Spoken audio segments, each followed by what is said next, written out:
And now, the measures taken by certain African heads of state or authorities to slow the spread of the coronavirus pandemic are not unanimous, particularly with regards to the question of containment.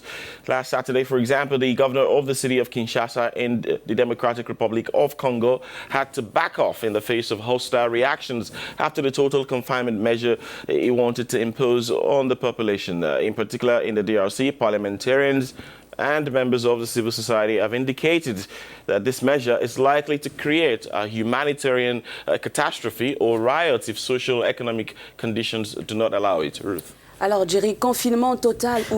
confinement or not, many countries are still hesitant. On Sunday, Nigerian President Muhammadu Buhari ordered the total confinement of the population of Abuja, a megapolis of 20 million inhabitants. While some countries are still asking the question, others have made the often risky bet of confining their population. These measures are incomprehensible, given that a large part of the population lives on less than $2 a day and depends on the informal sector to survive. President Patrice Talon of Benin, Nigeria's neighbor, said that his country does not have the means of rich countries to accompany reductions in mobility or confinement, a view widely shared by social media users.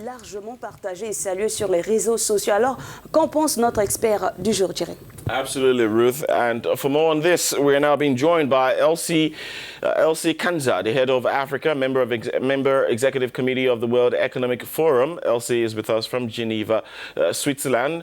Elsie, a warm welcome to you. Thank you for joining us. First of all, what do you make of the lockdown measures in Africa? And how could African governments, could they have planned this better? And what can they do now to support the populations economically?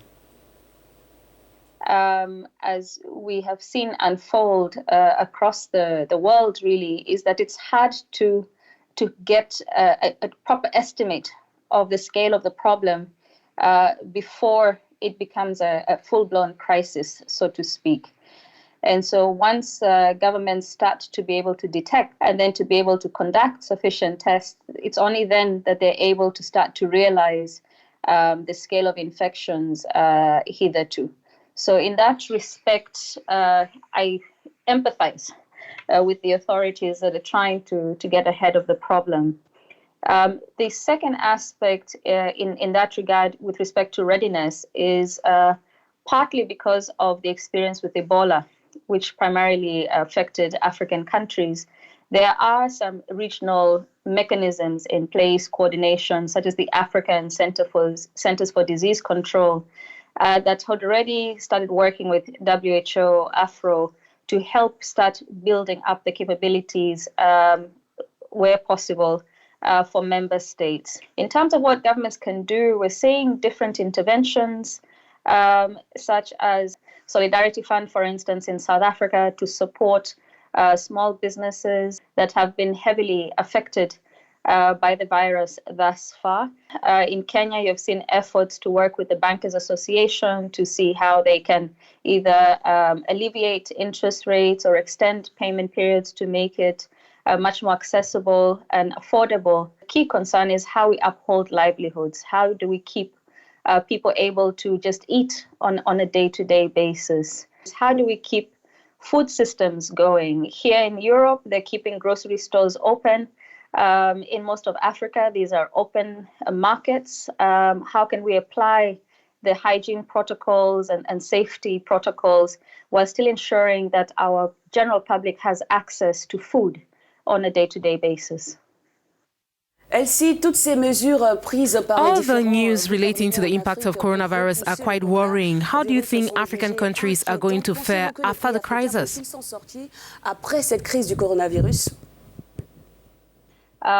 The bigger picture, though, is that because the impact is on the global economy, we will also see a rallying of efforts for both regional cooperation and global cooperation to restore trade links globally, supply chains, which are critical. Africa remains an important source of key inputs, for instance, in the mining sector, to keep the global economy going. And so as much as in the short run, we see a heavy emphasis on countries trying to sort out their domestic situation. This is happening in the continent as well as outside.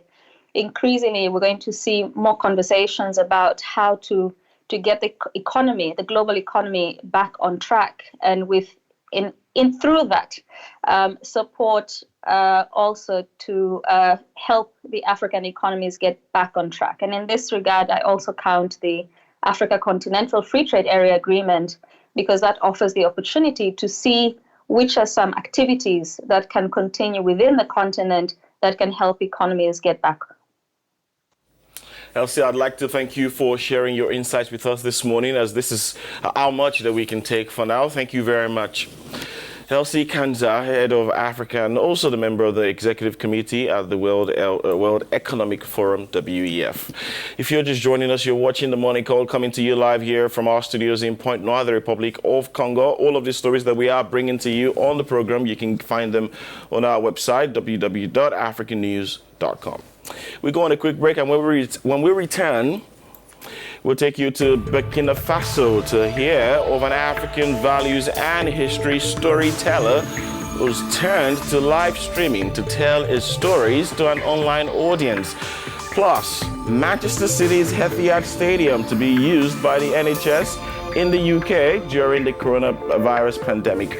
All of this plus much more after the break. Ruth and I will be right back. Stay with us.